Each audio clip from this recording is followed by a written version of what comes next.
आप देख रहे हैं देशमक्ति न्यूज, एक सकारात्मक सोच, सोच आपकी, आवाज़ हमारी। महाराष्ट्रामध्ये सोलापूर, इचलकरंजी, भिवंडी आणि मालेगाव या 4 शहरांमध्ये 4.5 लाख पॉवरलूम कामगार आहेत। म्हणजे 25 लाख लोक ह्या उद्योगाशी संबंधित आहेत। त्याच्यानंतर व्यापारी आहेत, फार मोठं एक क्षेत्र आहे। हे पॉवरलूम कामगारांना रोज 12 तास काम करावं लागतं आणि महिन्याकाठी त्यांना 12 ते 13 हजार रुपये पगार मिळतो, जे किमान वेतनापेक्षा कमी आहे।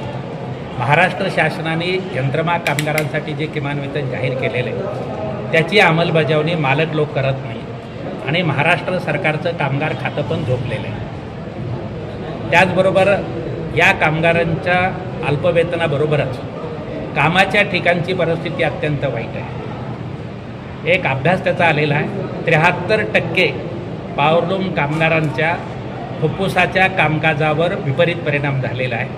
60% कामगारांना दम्याचा आजार आहे, 25% कामगारांना ब्रॉन्कायटिस आहे आणि 75% कामगारांना अंगदुखीचा त्रास आहे। ह्या कामाच्या ठिकाणी स्वच्छ हवा नाही आहे, पिण्याचं पाणी नाही आहे, पुरेसा लाईट नाही आहे, त्यामुळे त्यांच्या प्रकृतीवर विपरीत परिणाम होतो आहे। एका बाजूला अत्यंत कमी वेतन आहे, दुसऱ्या बाजूला कामाच्या ठिकाणी अत्यंत वाईट परिस्थिती।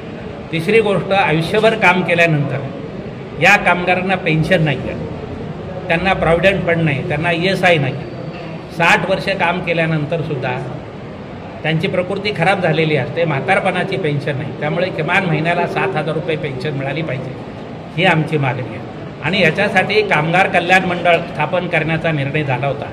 याच्या अगोदर 2 कमिट्या महाराष्ट्र शासनाने स्थापन केल्या, त्या दोन्हींनीही शिफारसी केलेल्या आहेत की यंत्रमाग कामगारांसाठी कल्याणकारी मंडळ स्थापन करा, परंतु सरकार काही करत नाही आहे।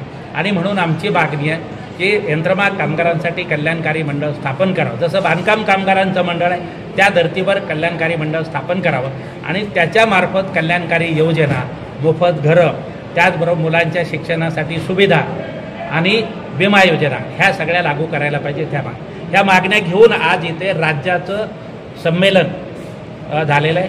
या 4ही शहरातनं कामगार कार्यकर्ते मोठ्या संख्येनं आलेले आहेत आणि पुढचं आंदोलन ठरवण्यात आलं आहे। पुढचं आंदोलन असं आहे की 2 लाख यंत्रमाग कामगारांच्या सह्याचं निवेदन मुख्यमंत्र्यांना देण्यात येणार आहे। त्याचबरोबर 1 ऑगस्टला आझाद मैदानावर यंत्रमाग कामगारांचं 1 दिवसाचं धरणं आंदोलन करण्यात येणार आहे आणि ऑक्टोबर महिन्यामध्ये भिवंडीपासून मंत्रालयापर्यंत 5,000 कामगार लाँग मार्च काढणार आहेत। आमची सरकारला आव्हान आहे की या यंत्रमाग कामगारांना न्याय देण्यासाठी पुढे आलं पाहिजे, अन्यथा हे आंदोलन होईल।